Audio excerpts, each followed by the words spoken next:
The final, as you know, 3106 Echeverry from 8 to 11 a.m. on May 12th. That's a Thursday. So you also know the drill. Bring paper and, bring pens, pencils, calculators especially, and bring a cheat sheet for yourself. You can bring what you had before for the other two midterms, and you can now add another sheet, and on one side of that sheet, put whatever you want of astronature, and on the other side, put non-astronature stuff. All right. So any questions about the final? Yes? Is it going to be more focused towards the end of the class? Yeah, it's worth mentioning. I've said it a couple times already, but yes, it's going to be biased towards the last one-third of the class, but we will be drawing from many concepts that we introduce throughout the course. But if you are pressed for time and you did well in your first two midterms and you understand that material, by all means, be studying that last third of the class, right? The last two problem sets in particular are things that we love testing on. That kind of stuff. And then in terms of practice problems, we'll be giving those out to you guys sort of Monday or Tuesday. And we probably won't have the solutions out in time for the review, because we really want the review to be about the review and not about going over those problems. So the GSIs and I will make ourselves available on a number of occasions with office hours, and we'll announce what those office hours are going to be next week. But expect that I'll have an office hour sort of early next week, and then also the following week during the finals time, but obviously before the final. So that might be a good time, like after we hand out the solutions, if you still have questions about what's in those solutions, ask us what's going on. But the review section will be a broad overview of the entire course given by the GSIs, and obviously come armed with questions, and they'll try to get to those. Any other questions? Oh, yeah, so you know that if you do what the GSIs and I deem acceptable job on your extra credit project, you'll be given a point or two on your final grade. That is, we're going to calculate sort of the distribution of the letter grades by doing all our scalings and all that stuff numerically. And then after that, we'll add in the extra credit point or two, and then it may bump you into another category. So essentially, the curve is going to be generated without the extra credit points, and then if you do extra credit, we're going to add that in. So we're going to have some sort of bias up to higher letter grades or lower in the alphabet. And is that right? Yeah. I'm thinking about the cosmic background radiation and Sunyaev-Sildovich effect. I'll make that joke later. Just remind me to make the joke. But those that do like a really great job, and in fact, the GS and I like to get together and we'll talk about each one of these, and we'll say which one is the best. The best one wins a prize. Not only will they get 4 points on their extra credit total, but they also get an autographed book by me. This book just came out last month, and I would love it if you guys would read it. And you could buy it, I guess, for your summer vacation. But somebody won't have to buy it if they do extra credit. They do a great job. And then I'll sign it and say whatever you want, like you're the best student ever or something. You could give it to your parents and they'll freak out. All right. So, and I should say also that there's a colloquium today talking about the origin of spiral structure in galaxies. That's at 4 p.m. Lars Hernquist. And then tomorrow, also at 4 p.m., not number 1 LeConte where the astro colloquium is, but number 2 LeConte where the physics colloquia are. That is going to be given by a string theorist on the end of space-time, and I still don't understand what that means. All right, so last time we talked about standard rulers. We introduced the idea of an angular diameter, and we said the angular diameter distance had to be determined or defined by the fact that dA times the angle that you observe some source on the sky has to be equal to L. Okay? So if we have something that's like 10 kiloparsecs on the side, it's a standard ruler somehow, we're going to see at sub 10 some amount of angle theta on the sky. This equation has to be satisfied. And we saw that there's a relationship between dA, dL, and d proper, and they're just different by 1 plus z squared. So dA is equal to dL divided by 1 plus z squared, and it's also equal to d proper divided by 1 plus z. In terms of the standard ruler, we saw that the cosmic background radiation, and we talked a lot about its origin, its physical origin. You worked out a problem set on this to come up with when reionization happens. We talked about there being perturbations left over after the Big Bang that would leave an imprint on the cosmic background radiation. In particular, what we observe are hot spots, and those hot spots have some sort of delta T, so slightly different temperatures relative to the average. The average is a very, very good approximation of what the total temperature is of the cosmic background radiation today. But when we look off in some spots at 1 part or a few part in 10 to the minus 5, we see slightly higher values, right, of order hundreds of microkelvin relative to a background of TCMB of a few Kelvin, okay? Right. So any questions about that? I'm going to get into the origin of structure in the context of these perturbations, and then we'll talk about where these perturbations came from. But I want to just sort of finish up with a discussion about other standard rulers. The idea here is that if in a standard ruler, and this is the so-called Sunyaev-Sildovich effect, or I'll just say the SZ effect. The idea here is that you are making an observation of a cluster of galaxies, and you can infer some typical size on the sky of that, right? So there's going to be some angular size of this on the sky, call it theta, and you are interested in knowing what this size L is. And it's usually called LT because it's a transverse size. And it turns out that there's a way, a fairly clever way, of coming up with a measurement or an inference of what we might call the radial size. And that is basically an inference of the total size in the direction of photons heading towards you. What you do is you look at the cosmic background radiation, and you look at this cluster through the CMB. Now, this cluster has hot gas in it, which means that it has free electrons. And these free electrons, as a cosmic background photon, are traveling through this hot cluster of gas. These free electrons will every now and then interact with these photons and preferentially wind up changing their effective energy as they wind up leaving this system, right? There's effectively an optical depth. And that optical depth will be something that's important. I'll show you some of the mathematics of that when I show it on the screen in a minute. But the point is, by using the temperature of the hot gas, how might we measure that again? Emission spectrum, yeah. And what kind of emission are we expecting again?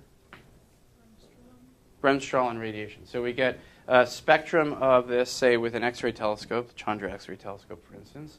We get a temperature of that hot gas. We get a total luminosity of that hot gas. We don't actually get that, right? What do we get? We get a flux of the hot gas. And we also infer a luminosity distance, or we assume a luminosity distance. We might need to know the redshift of that cluster. And what do we get from this? Well, we get the mass of, the virial mass of the cluster. That's good. But we also wind up getting the total number density. The number density of electrons that the average photon would have to travel through on its way to us. We then make a measurement of the overall decrement of the CMB light, because you wind up seeing in a second that some parts of the spectrum are decreased in its brightness and some part are increased. And using that, we get a measurement of, or an inference of LR. And by comparison of LR divided by LT, this is how we wind up getting our angular diameter distance. There's a number of steps that you have to crank through to get to this point, but I wanted you to just see that what we observe is hot gas, and we get its luminosity, we know its redshift, and we can sort of turn the crank and figure out what the mass of that cluster is, which is pretty interesting. And likewise, we can figure out the angular diameter distance of that cluster.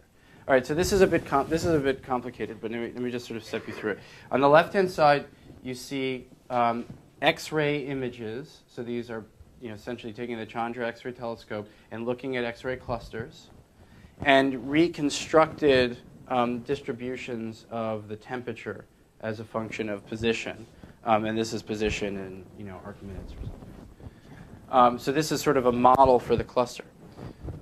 First of all, what do you notice right away about those models, given the fact that we're making some inference about that LR and LT are going to be equal to each other?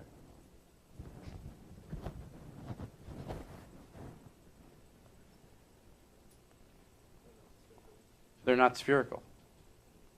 So right away, we see that clusters, which we call relaxed and virialized, are not perfectly spherical. You know that, right? There are no sort of perfect spheres, other than a black hole and almost a neutron star.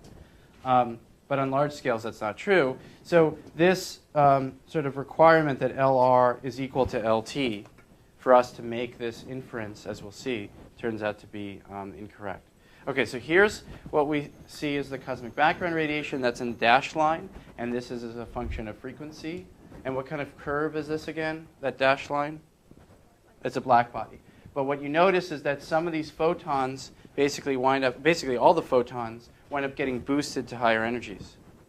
So if we observe basically to the left or lower frequencies than, say, something about 220 gigahertz, then should the cosmic background in that part of the sky be brighter or fainter? Colleen? Brighter. Why? Because they're... Oh, wait. I'm not sure. Look at the this is the observed spectrum, right? And so this is some measure of intensity. Oh, yeah. To the right, it should be brighter. Yep. Because it's shifted up. Sort of. And there's also, you're right, so to the right, all the photons are moving over. To the right, you should have a brighter cosmic background, effectively, and on the left, you should have a fainter one. And interestingly, you have some sort of null point where you don't expect that temperature or that intensity to change, which is kind of neat. So that's obviously what's observed. Here is a 3-band image of a part of the microwave background looking towards a very massive cluster at a reasonably high redshift. And you see a big hole in the cosmic background radiation. Right? It's not that that part of the sky never made any structure. In fact, there's plenty of cosmic background behind that. It just, all that light winds up disappearing because you have these hot electrons, which are what are called Compton boosting these photons to higher energies preferentially. Not by a lot, but by enough to make it matter. And look, this image on the right-hand side is taken at 220 gigahertz, which is approximately this null point. Right here. So this change in the temperature, because you can, in the context of radio astronomy, you can think about the change of this intensity as effectively a change in a temperature. This change in the effective temperature, if you like, the intensity, is going to be proportional to the integral of the line of sight, through the line of sight, of the temperature of the X-ray gas, T hot gas, or Tx up there, and the number density that we wind up inferring. And so we have something that we can measure on the left-hand side from our observations of the cosmic background radiation, and something on the right that we can infer from our X-ray measurements. And then also we need to get a redshift. And combining all of those things and making that inference that LR is equal to LT, we can get a measurement of the angular diameter distance out to different redshifts. This is a very, very hard measurement, as you can imagine, right? This isn't just, oh, I'm going to take an image of a supernova, and, oh, it's too faint or it's too bright, cosmology, boom, right? This is, you have to use, you have to do observations at microwave wave bands. You have to do observations at X-ray wave bands. You have to do a lot of modeling. You have to get an optical spectrum of the cluster to figure out what redshift it's at. This is highly non-trivial, but it's interesting because this equation that we have here on the left-hand side, the right-hand side, is something that is really local physics. It means that I have a way of constructing a sort of a standard ruler in space using local physics that I can infer by my observations being very far away. So I can construct a standard ruler up there. And when you can construct a standard ruler and then you can observe the actual size on the sky, then you have a way of making cosmological measurements. Yes? What were the units of that intensity? This is million Janskis per steradian. I don't remember what a Jansky is. A Jansky is a lot of energy. So Janskis have units of watts per meter squared per hertz. So it's a specific flux or a specific usually call it like this, FU. So a bright radio source, for instance, is 1 Jansky. So we're talking about 1 million Janskis per steradian, but that's a pretty big part of the sky, right? That's 1/12 of the sky. Okay, so people have sort of turned this crank for a while now, and observations are getting better and better over time, but it allows us to get a measurement of the angular diameter distance, a function of redshift, and these are cosmological curves, right? One's omega matter equals 0, one's omega matter equals 0.3 and no lambda term, and one has a lambda term in it. It's not very good. The data's still pretty ratty, but it's kind of nice that it's consistent with the supernova data, because it really doesn't make any appeal to the same sorts of physics that supernovae make an appeal to, right? Nor is it directly related to the way in which we do physics with the cosmic background radiation. Remember that power spectrum that I showed you that had extra power on sort of 1-degree scales? That was due to us basically making measurements of the D sound, the sort of size scale of the sound waves as they propagated from the beginning of time to the time of recombination. So it's yet another way of making this measurement. What's also interesting, of course, is that we can just look at large maps of the cosmic background radiation and just essentially look for holes. And how do we know that those holes aren't just part of the CMB itself? It's because there's a very specific spectral signature of what we expect to see. So the CMB is just going to have slightly different temperatures. So the hole, if I have a slightly higher temperature, a slightly lower temperature, I'm just moving this dash curve around. But the Sinyaev-Seldovich effect will actually add this really sort of strange structure onto the spectrum of the CMB. So it means we make measurements at multiple different frequencies, and we can infer where there are actually clusters on the sky. And you can do this, this is actually quite interesting. You can find clusters without having to take optical images of the sky. Right? The way that people have traditionally been finding clusters is with optical images. And then more recently, people have been using sort of all-sky X-ray survey campaigns to find these things, right? Because if there are clusters, they're going to be bright in X-rays. Except both of those wind up going, sort of the effect winds up going down by 1 over r squared, right? Because if we're trying to figure out the luminosity of an X-ray source, obviously, as I go farther and farther away, like to redshift 1, redshift 2, it becomes very hard to find some sort of emitting X-ray blob, right? Likewise, the galaxies just get fainter. However, again, if I look at the Sinyaev-Seldovich effect, there's nothing over there on that equation that says delta temperature divided by temperature should have some sort of distance, as in from us to that source, associated with it. So independent of the distance of that cluster to us, we should see a temperature decrement. And one of the things that people are trying to do, in particular some of the physics professors here at Berkeley, is to do a wide field campaign at microwave wave bands to find clusters. Not just to do Sinyaev-Seldovich, because then you need X-ray, But if you can find clusters, you can basically count up the number of clusters as a function of redshift, because then you wind up doing some follow-up and you get the redshifts of those clusters that you do find. And what you notice is that the number of clusters, this is just the number of clusters per unit redshift, out to redshift of about 2, is highly dependent upon the cosmology that we live in, right? If I change if I add omega matter, a little bit more matter in the universe, I wind up getting more clusters. If I crank it down, I get less clusters. And so what they're hoping to do, this is just a simulation, what they're hoping to do is basically just count clusters. And counting clusters is yet another way of getting at the cosmology. Okay, any questions about that? All right.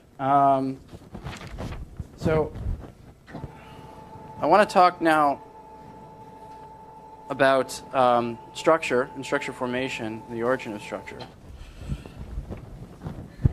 This is not what I want to talk about.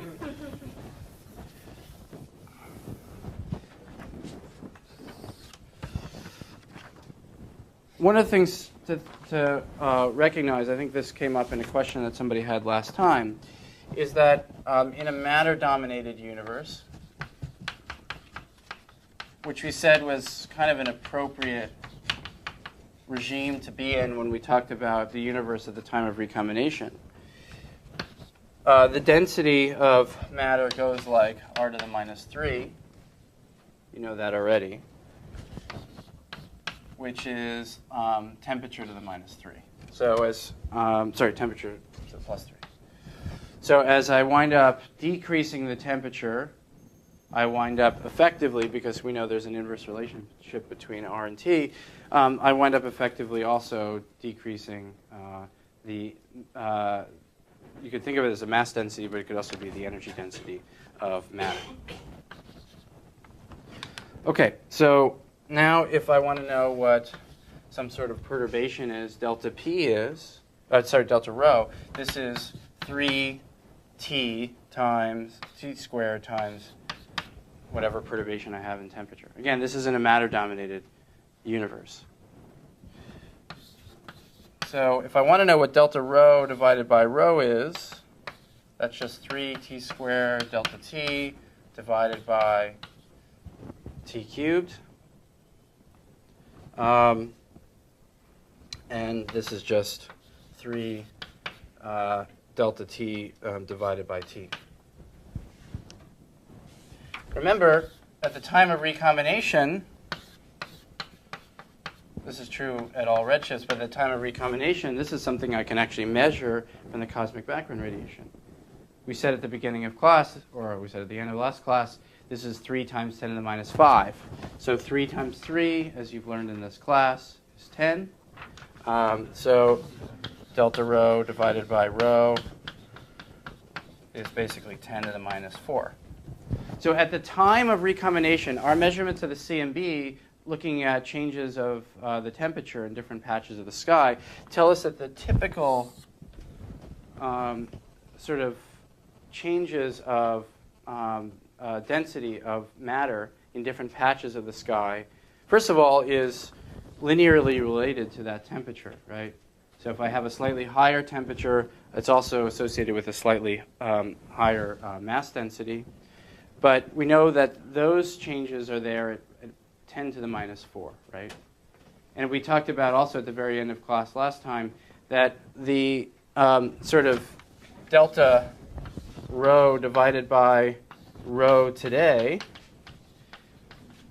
so if you think of rho now as sort of the average mass density of the universe, this is something comparable of order the critical density. And then we look around us and we try to figure out what this is. This is of order 10 to the 29.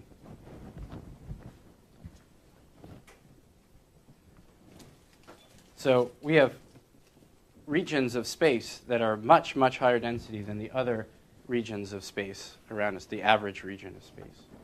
But that was much, much smaller, right? So going from here to here is in many ways what most of this class in 7A was about, right? It was about structure formation. It was about star formation. It was how do we get to where we are today. And clearly there had to be a lot that happened from a redshift of 1100 to a redshift of 0 to get to this point. turns out that on small scales, gravity is nice and nonlinear, and it just sort of pulls everything in. So once you start building up big enough structures that are dense enough, and this density enhancement winds up growing, as we'll see in a second, over time, then sort of gravity takes over, and then you wind up getting these very, very large structures, very large overdensities. Okay, so let me talk just for a second about the growth of structure, and think about how these perturbations wind up growing.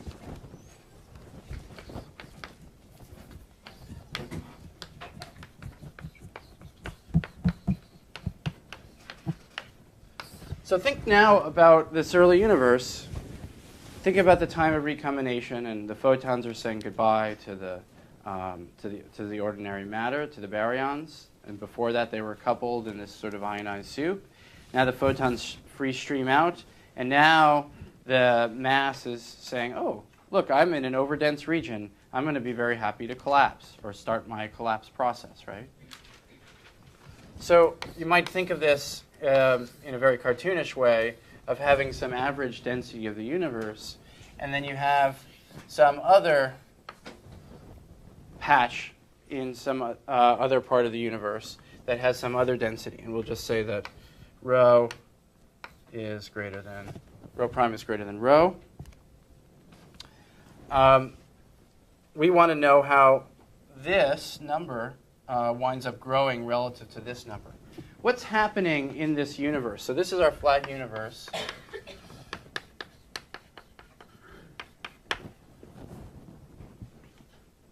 Think about this in a metric sense, and let's assume that I'm talking about very, very large scales. What's happening at a later time to this whole picture? Yeah, the whole thing is expanding, right? So clearly, in absolute terms, rho prime and rho, for a while, are actually both going down, right? Because this whole thing is expanding. We have a certain amount of matter here, a certain amount of matter here, and if we confine ourselves to be within this circle, then that's going to wind up being true. First of all, does it make sense for mass to flow out of this circle and into the average part of the universe? I see some shaking heads. Pauline, one. No, because we already said that matter has a zero pressure or something, so it's not like the bits inside are going to like. Yeah, and if anything, something which is on the interface right outside of this circle is going to say, ooh, there's a lot more matter over here than there is over here. I'm going to flow inward, right? So if anything, this rho prime for all of t is going to be greater than rho.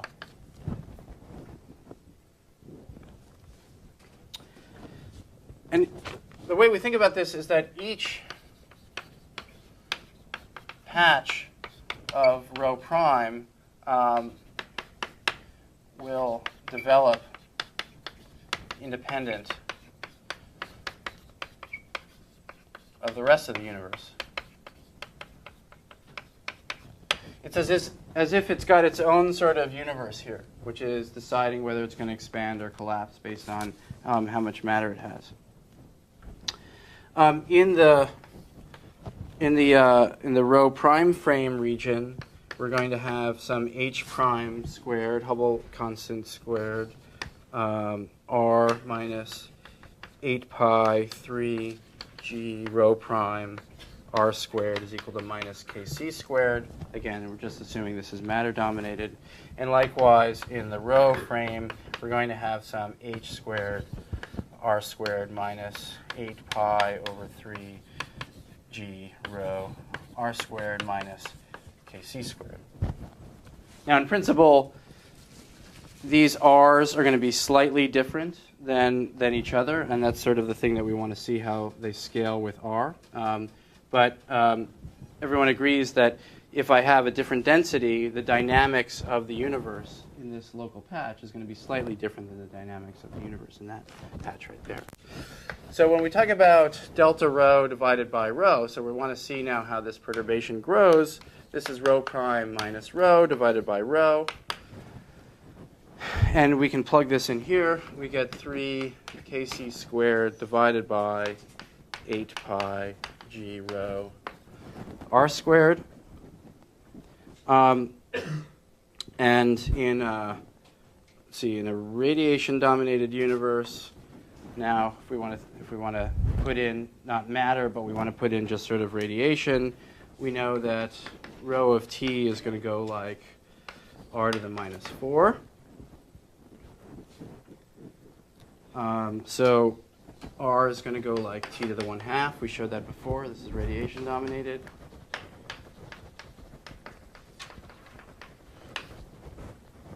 And in matter-dominated,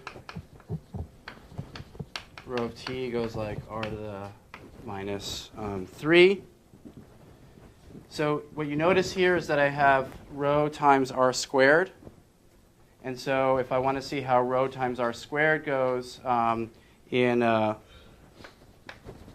radiation-dominated universe, this goes like 1 over r squared. So this goes like 1 over t. So I can plug in for this quantity right here and see how these different perturbations grow with time. So in a radiation-dominated universe,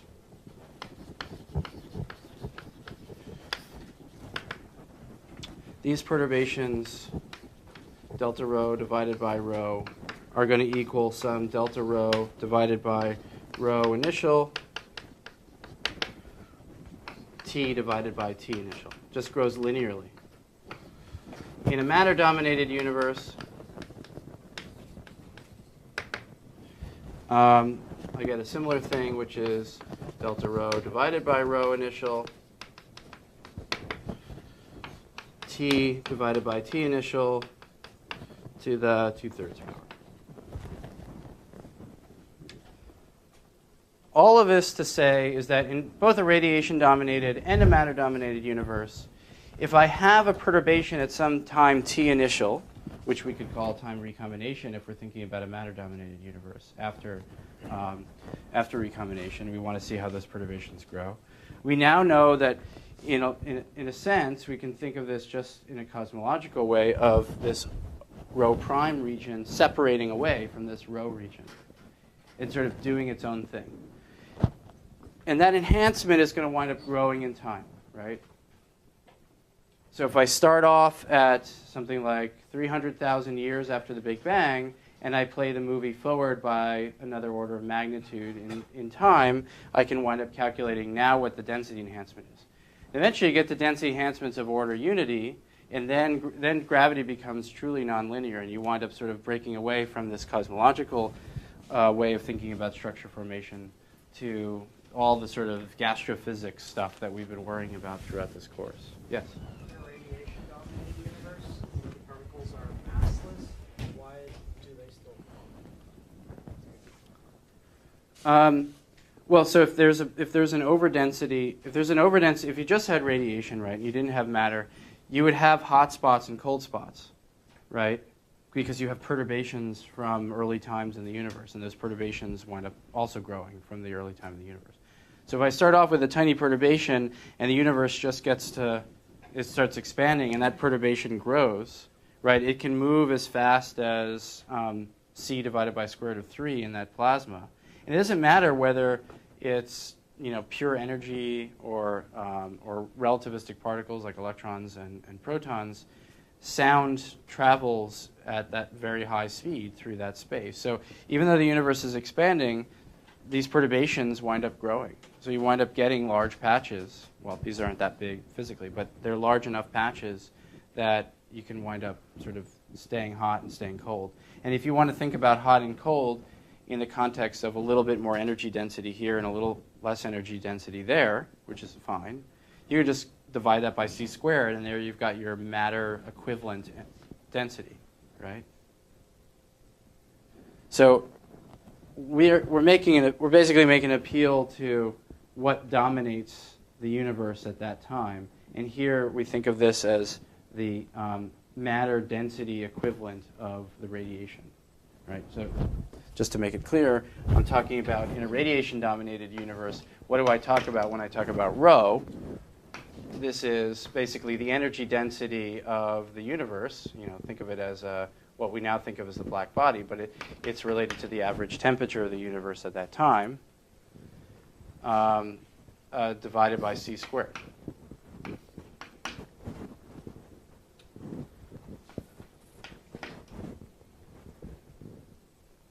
And remember, this goes like t to the fourth power. So this is the reason why the radiation density is going down like r to the minus 4 and not r to the minus 3. Yes? I was wondering, one of the things that I remember as saying when we first started cosmology was that gravitationally bound systems don't expand. It's just the universe around them that expands. Mm-hmm. So I'm wondering, is there some like density where this whole discussion of like the whole discussion of expansion like breaks down? Yeah, I think that's a very good question. Yeah, I don't know the exact number, right? Because obviously you have both processes happening at the same time. But I always think of this, once this gets to order unity, then the density here is, the perturbations here are effectively a factor of 2 larger than they are over here, right? And pretty quickly after that, you get into a nonlinear regime where you just stop thinking about the cosmology aspect of that. And you start thinking about, oh, now this gas is basically bound to itself. Let's figure out what happens to it. Now, that's not exactly true because it doesn't, I didn't give you the size scale of this. This could be 100 megaparsecs, or it could be, 10 kiloparsecs. I didn't give you this size scale. So you have to come up with this, sort of statement about whether this perturbation is large enough to actually form these structures. But eventually you're going to wind up talking about a gene's mass, right, and a gene's length. And it's once you start saying, am I satisfying the gene's criterion, that's kind of when you stop really thinking about how cosmology is going to drive these perturbations. Because as soon as I get over the gene's criterion, remember, because this stuff is also going to start cooling, right, on its own. It's going to have internal processes like line cooling, 21 centimeter cooling. And it's going to do a lot of stuff to try to get rid of its heat. It's also going to be receiving heat from other parts of the universe, but it's going to be sort of doing the astrophysics and the stuff that this gas does to try to collapse, right? But once you get to this density, delta rho divided by rho of 1, then all that stuff becomes a big consideration. But until then, we think of this as essentially being driven by the cosmology and just the expansion of the universe. Let me now show you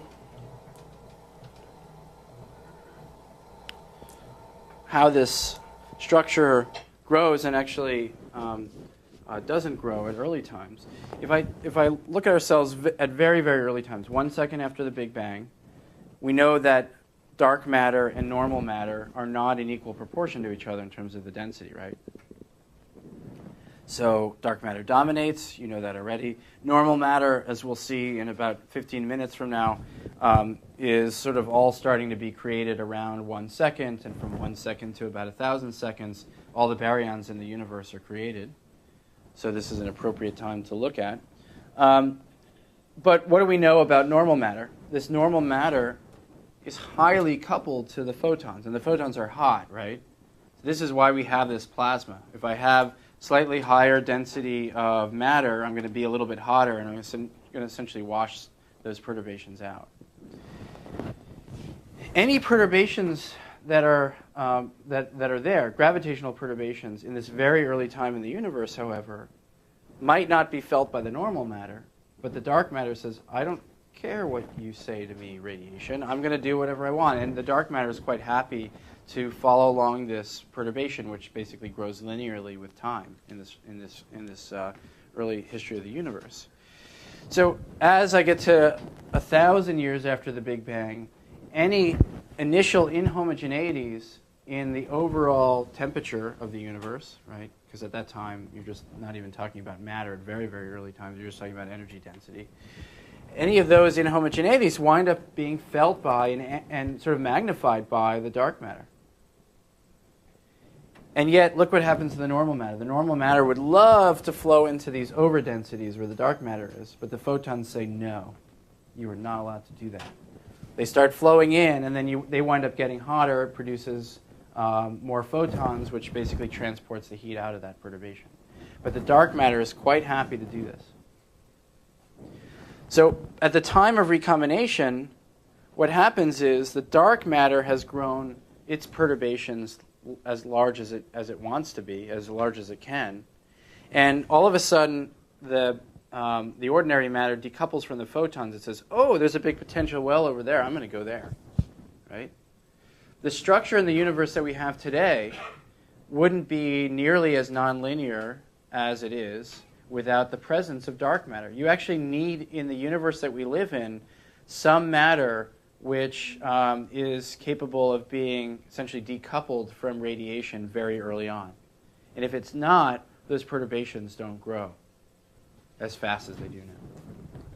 And this leads us to the last sort of cosmic ruler that I'll talk about, and this is what's called baryon oscillations. So here is basically a depiction of a perturbation propagating out through cosmological time. And remember, what we talked about is that there's a particular scale of at time of recombination. I don't know why this should be kiloparsecs. This should be 200 megaparsecs. I'm going to kill that. Sorry. So the size scale at the time of recombination of these perturbations, which gives us some sort of typical length right here, is 0.2 megaparsecs. But it's not just one perturbation, it's lots of perturbations. So this is the idea of the rain sort of trickling down onto the pond and then stopping the movie at some later time and figuring out what the typical distances to all these different peaks and troughs are. It washes this whole thing out and you get this 1% effect. The point is that at the time of recombination, photons decouple from matter, and all of a sudden there are these perturbations whose densities are sort of delta rho divided by rho of 10 to the minus 4. And those density enhancements wind up growing and growing and growing. But before that time, they were all really coupled with each other. So if I have a perturbation, the perturbation has to travel along with the rest of the universe. So let me just explain what's happening right here. This is quite complicated. Here are our perturbations as a function of time, and we're playing the movie forward from basically the Big Bang up to a redshift of 10. And what you wind up seeing is that these perturbations wind up growing as a function of time, and follow the blue curve for now. And the blue curve, obviously, and the black curve, which is dark matter, are quite closely connected with each other because they're basically falling into each other, right? They're producing these perturbations mutually for each other. And look at the density enhancement of now the photons and the neutrinos.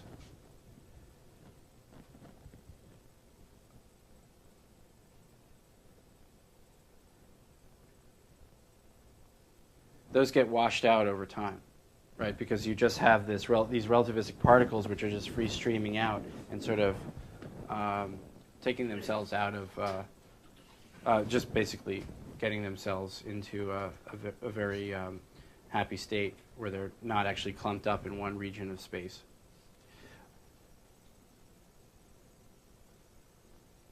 All right, so what are we looking at here? We're basically dropping this petal into this pond, and everything's traveling together at early times, except dark matter says, nah, I'm just going to do my own thing, and it travels out.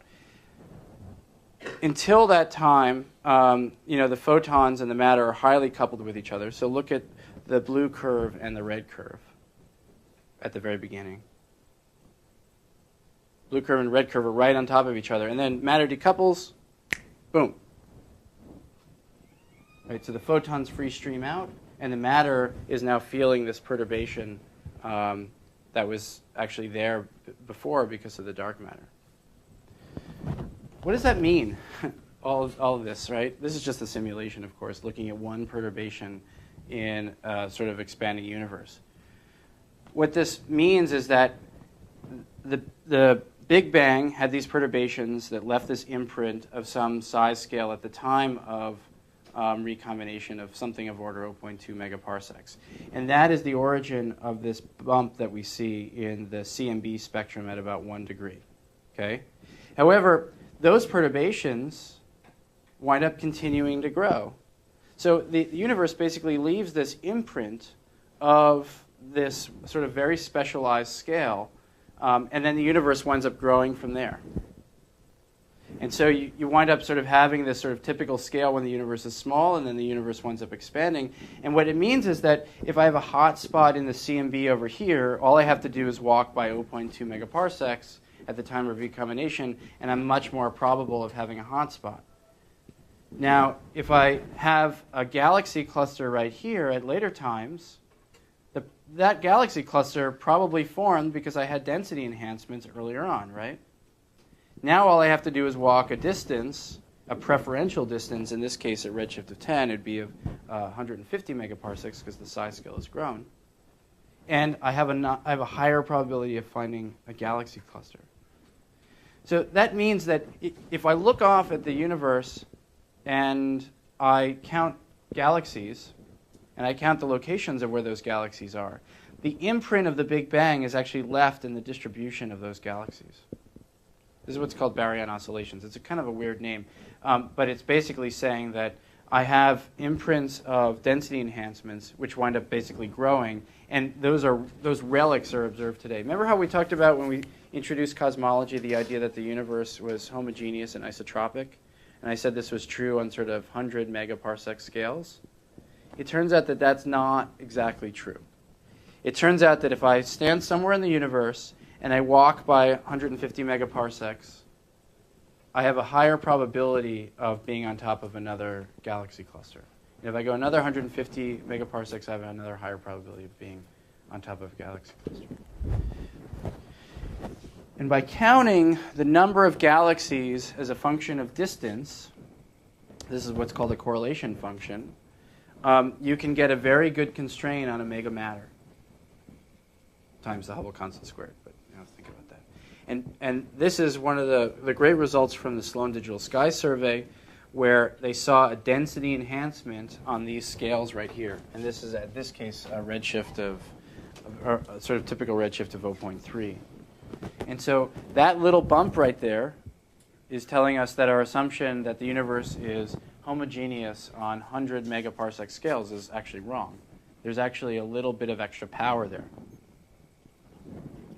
And by doing this as a function of redshift, now you can map out how that sort of typical size scale will wind up changing as a function of cosmic time. And people are hoping, and this is a simulation for the future with something called the Large Synoptic Survey Telescope, to see these wiggles, because it's now not just the initial perturbation, it's harmonics of that perturbation, and see that imprint on galaxies and sort of galaxy distributions. So this is really cool, and this is kind of a new direction in cosmology. One of these fundamental questions that we have, of course, so any questions about that? One of the fundamental questions we have is, where did these perturbations come from in the beginning, right? Remember I said that there is this sort of hand-wavy statement about there being more perturbations that are small relative to the perturbations that are large. Well, they're all around of order 10 to the minus 4 in density units at the time of recombination. But it's not clear how they got there in the first place. And if you sort of invoke a universe that has, say, quantum fluctuations at the time of the Big Bang, where you have slightly higher density and slightly lower density just because quantum mechanics says it can't be perfectly uniform, on the very, very tiniest scales, on the Planck scale, you can imagine if I start off with a total amount of energy at the time of the Big Bang, right, epsilon after T0, I wind up having some high energy density. If the universe is totally uniform at that time, then the universe winds up expanding and cooling, and it's completely boring because there aren't any density inhomogeneities. We need a 10 to the minus 4 density inhomogeneity 300,000 years after the Big Bang.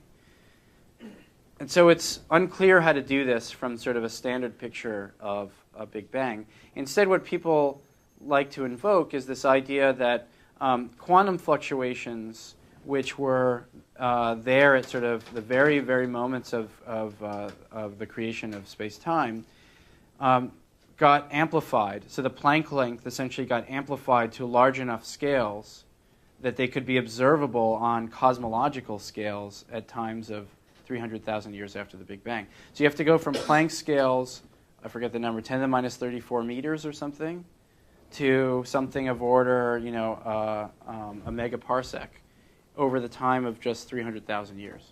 And if you just do the numbers and you sort of play the movie backwards from a radiation-dominated universe and you ask what the scale size of the universe was, it didn't change by enough to make those perturbations, those quantum perturbations, large enough to become macroscopic.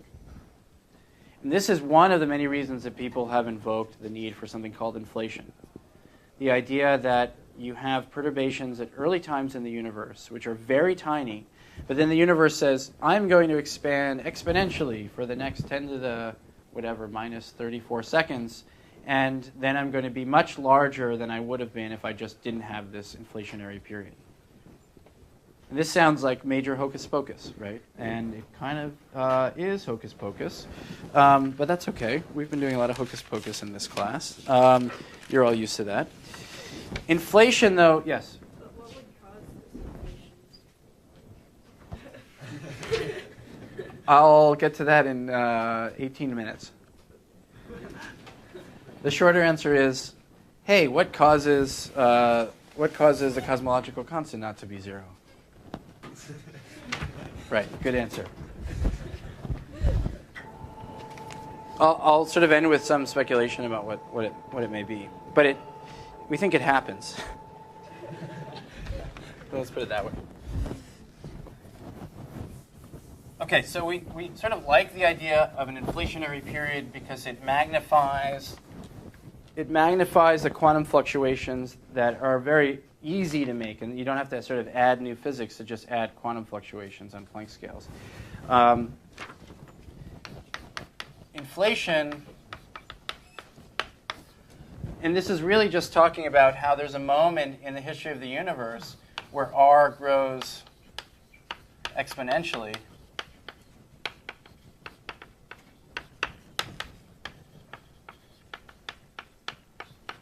To magnify quantum fluctuations.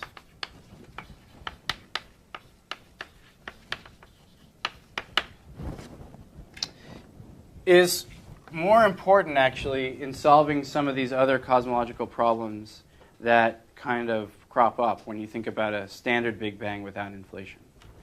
And there are really three of them.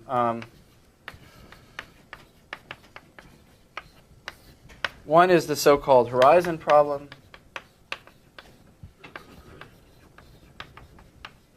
This is different from the Verizon problem that many of you are having. Sorry, I'm just trying out new jokes. There's the so-called flatness problem. And there's one called the no magnetic monopole problem.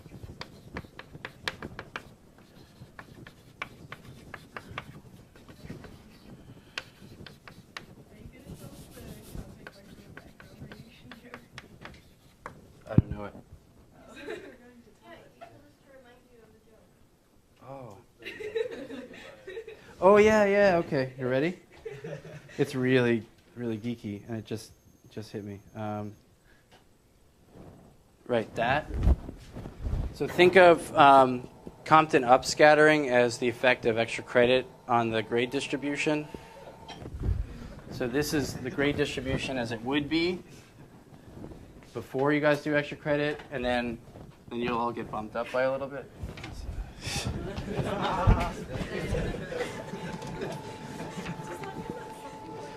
Are you just trying to stall so that I don't have to talk about all the stuff that happens, baryogenesis and stuff? No, you're right. Okay, where was I? Ah! Go away.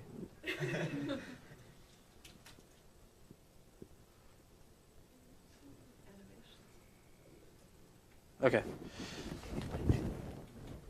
Yeah, I figured that out like 2 years ago. If you project black, you don't have to turn off your screen each time. So horizon problem, flatness problem, what I'll focus on now. We've talked a little bit about the flatness problem. Remember when we derived what omega of z was as a function of omega naught? There was some function of redshift.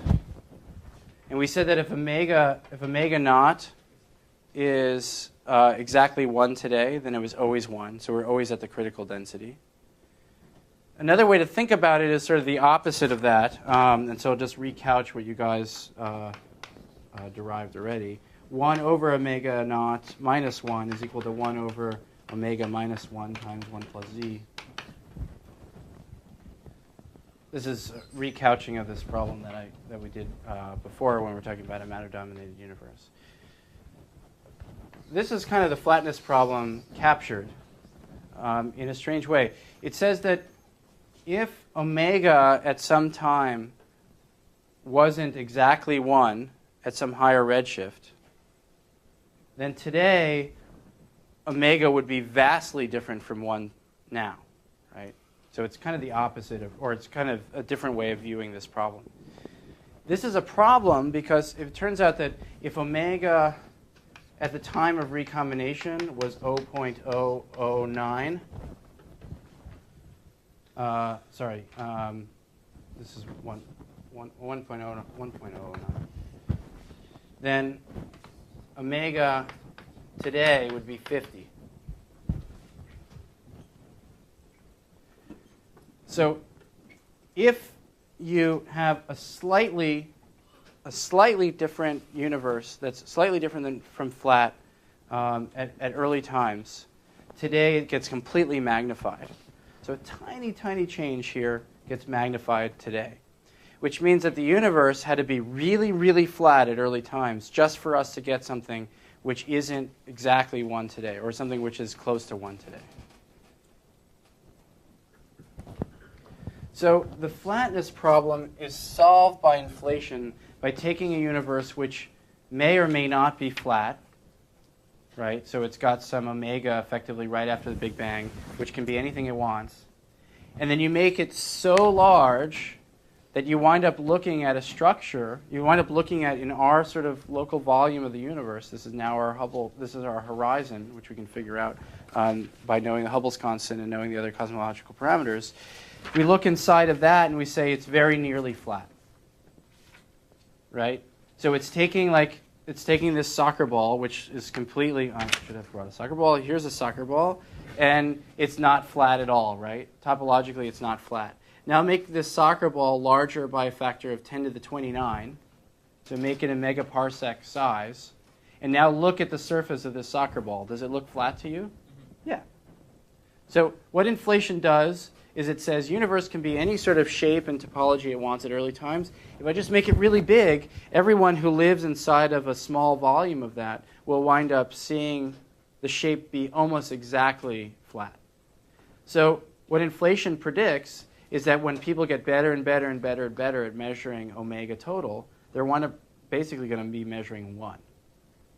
Right? If it's different than that by enough, then that's going to have some major implications for most types of inflation. So that's one thing. That's how the flatness problem is solved by inflation. The other is the so-called horizon problem.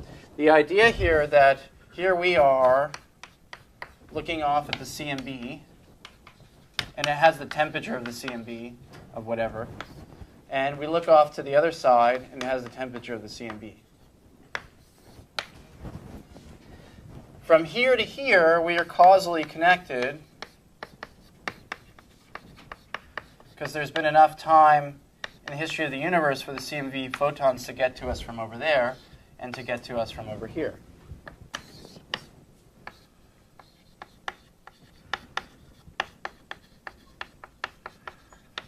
But from this distance to this distance, the part of the sky over there and the part of the sky over there are not actually talking to each other. So how do they know to be exactly the same temperature? how is it that some part of the universe didn't say, oh, I'm gonna grow my perturbations at earlier times, and I'm gonna just be 3 degrees Kelvin today? And how does it know over there that it's also going to be 3 degrees Kelvin? When you look out at the CMB, even though we talked about these non-uniformities at the sort of few times 10 to the minus 5 level in temperature, it's tremendously homogeneous, right, at the time of recombination. And that's troublesome because we now know that those things were never actually causally connected if we just invoke a standard Big Bang cosmology. The way that inflation helps this problem is it winds up having the universe be essentially much smaller at very, very early times. It allows there to be enough time in the history of the universe for there to be really sort of a washing out of all these different changes which may or may not be there sort of before 10 to the minus 35 seconds or so.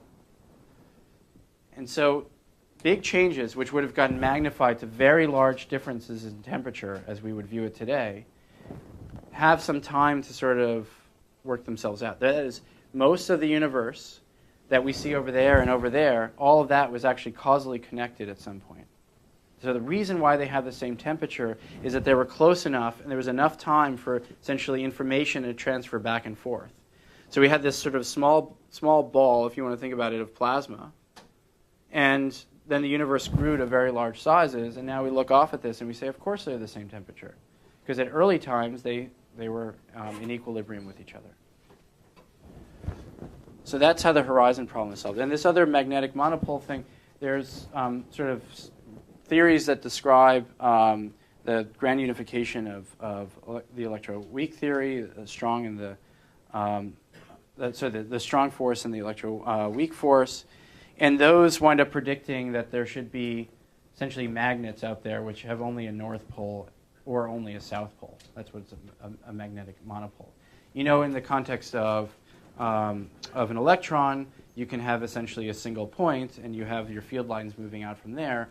There's predictions that you should have plenty of essentially the equivalent in a magnetic sense of some sort of magnetic monopole and field lines only moving outward and not bending back on itself. And we don't see any of these around in the laboratory, right? And there's no evidence that these things exist. The idea is that these magnetic monopoles were indeed created at very, very early times, but then the universe got really, really big, so the probability of them actually being within our horizon is really small. This seems very hand-wavy, but the whole point is you need to have the universe at early times be causally connected to itself, and large regions of the universe today have to be causally connected. We have to solve this flatness problem, and we have to solve the horizon problem. And the magnetic monopole thing is just saying that the volume of the universe got much larger, so we've basically gotten rid of we've basically removed magnetic monopoles from our observable horizon.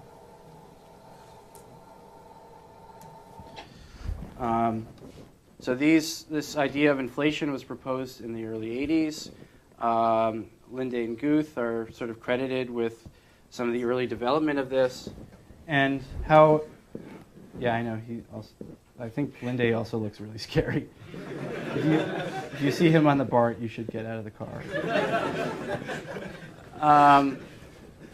So this is the standard theory, right? If we think about a radiation-dominated universe at early times, and then it just winds up growing, it goes like t to the 1/2, and then it winds up changing the way it scales as we get to later times. But 10 to the minus 40 seconds after the Big Bang or thereabouts, we invoke this big inflationary period where the universe got bigger the R grew by a factor of 10 to the 28 or something. And so the volume of the universe got bigger by of order like 10 to the 90 in a very, very short amount of time. So where did this come from? I have no idea. But we can talk about that a little bit. I want to talk just for about 10 minutes or so about the buildup of ordinary matter in the universe. And it should be pretty clear now, and you'll see this in your review and also in the section if you go to on Friday and on Monday. Sort of outline of the different times in the early history of the universe. But I wanted to focus not so much on the really early times now. I wanted to just skip ahead to discussion of particles and how we wind up having particles in the universe. Think about this. We have a temperature, right? This temperature is incredibly hot at early times. And again, without having to do all this inflation stuff, we can say that kT divided by 1.3 mega electron volts goes like 1 over time to the 1/2 power. That is to say, at 1 second in the universe, after the Big Bang, the average temperature of the universe is 1.3 mega electron volts. This is obviously an energy, not a temperature. But what's the sort of typical energies that you associate with, say, an electron? Does anyone remember what the rest mass equivalent energy is of an electron? MEC squared. 511 kilo electron volts. So at earlier times, the universe was so hot that we were capable of taking two photons, which had tremendous energy, and they could smash into each other and then pair produce. Right? Likewise, those electrons could wind up smashing into each other and then produce photons. This is why we have this concept of a particle soup. And what you see is that at early times, as the temperature is cooling, every time you get to a temperature which is sort of comparable to the rest mass energy of that particle, those particles that are created all of a sudden have a very hard time in smashing into each other and making photons that have a similar temperature. Likewise, after that time, I don't have many photons of high enough energy to produce those particles anymore in this process right here. So one of the very strange things, and we don't have a great answer for this, is that if you think about these two processes, when the temperature is high, when the temperature is higher than the rest mass energy of one of these particles, this now doesn't have to just be an electron. It could be a muon. It could be a neutrino. It could be anything. As the temperature is higher than this, you sort of freely go back and forth between, particle and antiparticle and photons. But as you wind up cooling down, what's very strange is that we don't have zero of those particles left over, right? There should have been this symmetry between these particles in the total numbers of them. And what we have in our universe is more electrons than anti-electrons. And this is what's called symmetry breaking. And it's not clear at all why there is symmetry breaking, but it says there's something very fundamental about this process of annihilating two photons and producing two particles. You have a slightly higher probability at a very tiny level of producing more of one kind than more of the other. Or another way to think about it is that if you smash these two together, every now and then you wind up not actually getting that process going in exactly the same rate as you get this process. So this is strange, but we live in a universe that has matter. Of course, if we lived in a universe that had antimatter, we'd call what we call today matter antimatter. So there's a symmetry there, but there's an asymmetry in the way that the universe likes to create this stuff. Anyway, so the universe cools. All of a sudden, we can get electrons, and we still certainly do have some positrons around. But we're also now making elementary particles not elementary particles anymore, like muons and neutrinos, but now we can make larger things out of quarks. We can start making baryons, right? And baryons can form, what's the typical mass of, say, a proton relative to an electron? Yeah, 1,000 times. So 1,800 times MEC squared. So 2,000 times that is what? What? It's a lot. So this is 0.5 MeV. We'll multiply this by 2. Yeah. So what is it?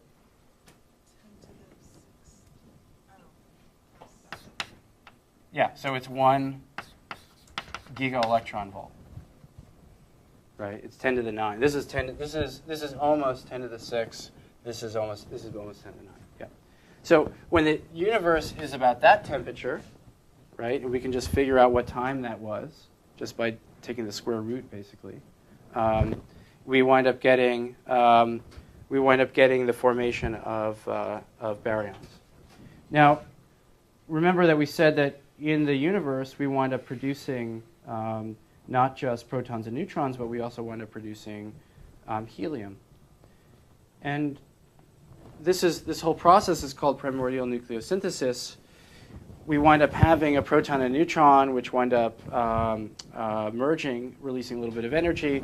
That's left with a deuteron. We have another one of these deuterons coming together, producing a helium-3, and then we wind up getting another neutron to get helium-4. This is the process that happens, and that gets us to helium-4.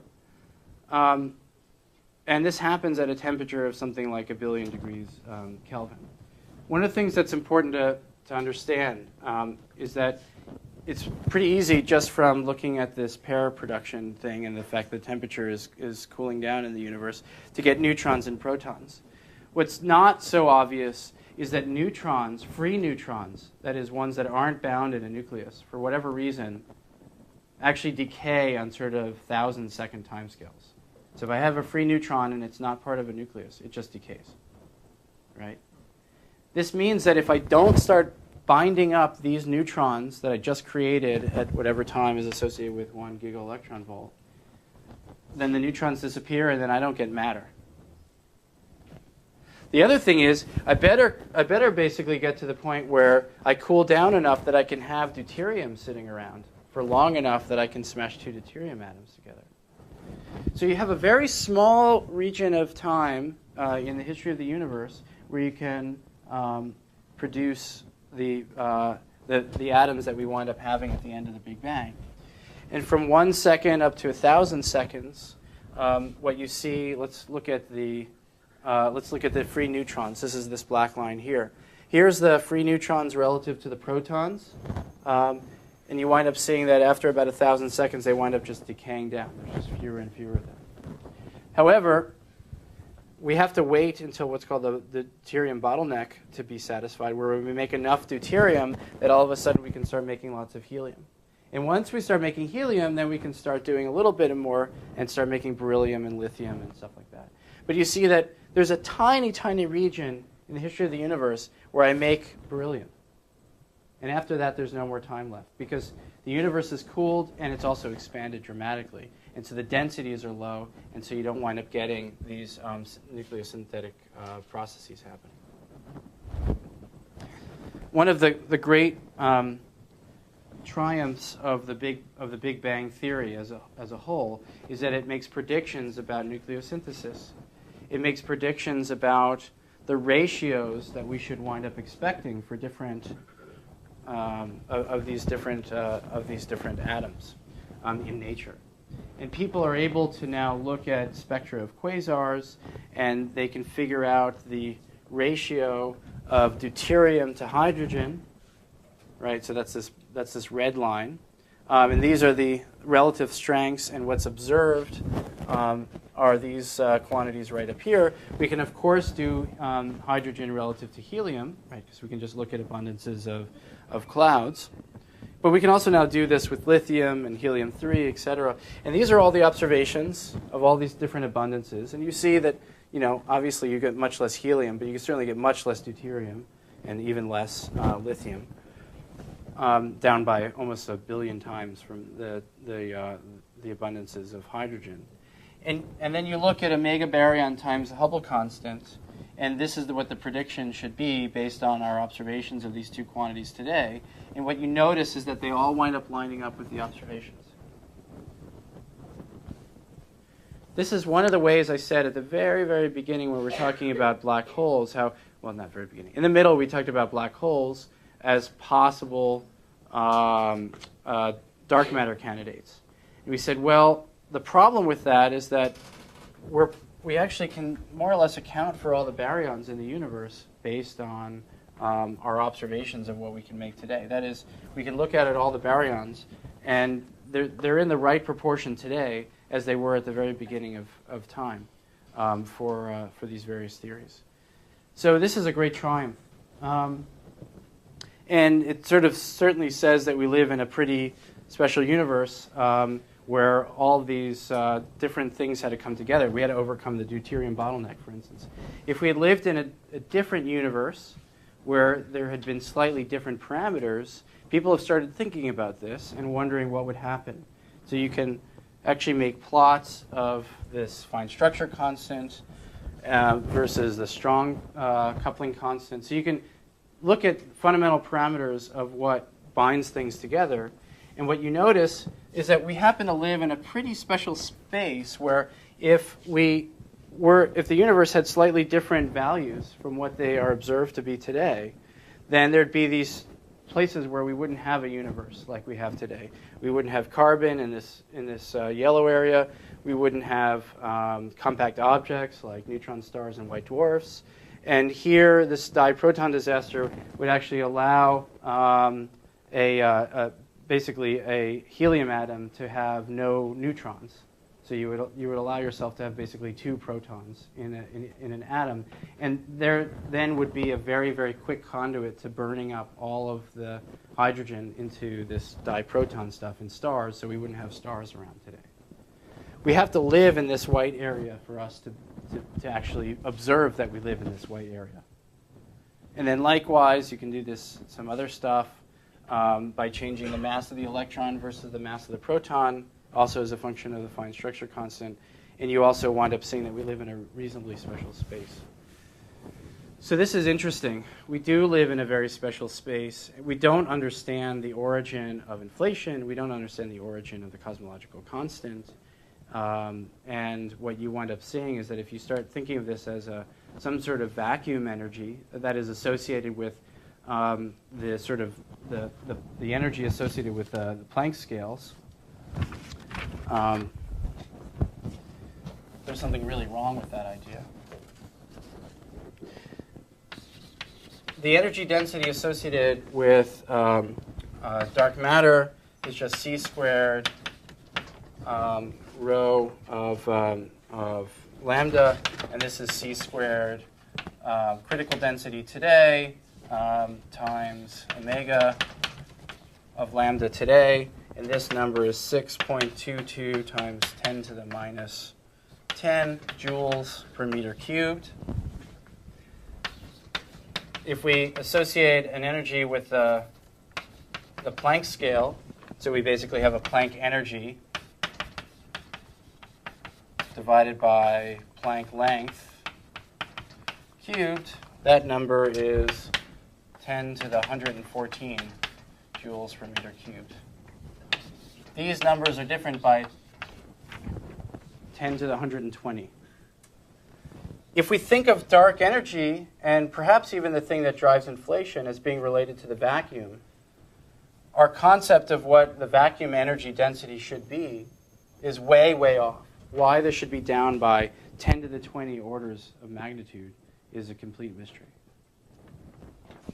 So there's certainly a great deal to do in cosmology, but I hope what you've seen in this course is that there's a great deal to do and understand basically in all aspects of astrophysics. And I think you've gotten a good feeling, even though I told you that 3 times 3 is 10, that there's a great deal of precision of what we do, and our understanding of the universe, I think, is pretty remarkable. So I encourage you all to continue on in astrophysics, and in physics for that matter. That's okay too. And to try to start doing some research. You know, we're touching on many, many topics in the 7A, 7B series. It gets deeper and deeper, but what you'll find, if you haven't seen this already in your own work, is that we really don't understand a tremendous amount about the universe. And I think that's fantastically exciting about this field. So I'll end with that, and I'll ask you guys, those that didn't fill out a form in Jonathan's section for this class, please do. And I think in Yuk Yun's section, you only filled out an evaluation form for the section itself and not this class. So we'll pass this around, and then I'll ask somebody to volunteer to bring this up to Dexter Stewart. It should only take you a couple minutes. Will you do it? There, you can just pass these around. Actually goes to Brina. Oh, does go to Raina now? Okay, so she's in the front office.